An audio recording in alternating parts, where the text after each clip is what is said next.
Hello everybody, welcome to JLABTV. I'm JLAB and this is Football Manager 2017, the Unemployment Challenge, and we're in the Champions League for the very first time. We have Rosenborg in the third qualifying round of the Champions League. It's our next game in fact, and I don't know what to expect from this game, quite frankly. I mean, the fact we are in this competition at all is good for me, but I have no idea who I'm expecting to face in the next round.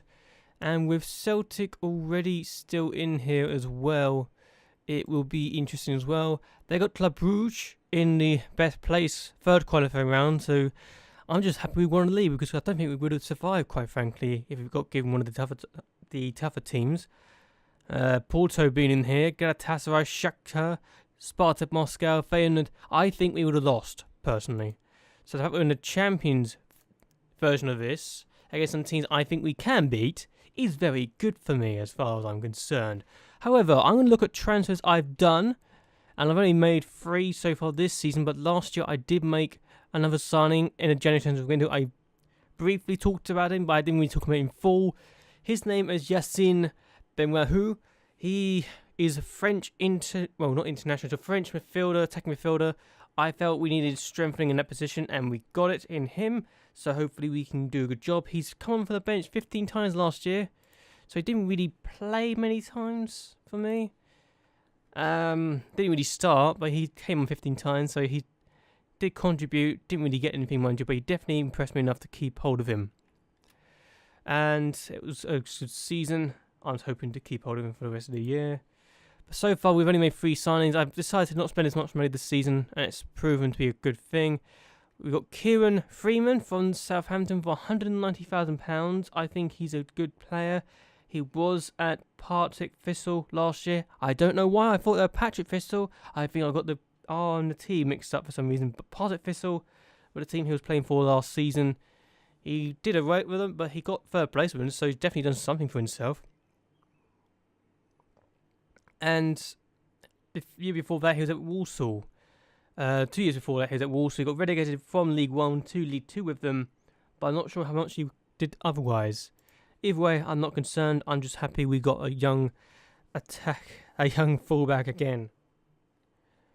So let's see what we can do with this in the future. I bought 2 players. I got another player on loan, another midfielder. Joe Allinson is now on loan from Chelsea. I did this with I had other midfielder last year. I can't even remember his name. Oh my god, I can't believe I'm saying that. But he was actually at Hibs last season. So it's interesting he's playing for Hibs then for Hearts. It just tells me. I didn't even know he actually played for Hibs at first. Shows how much research I did, didn't it?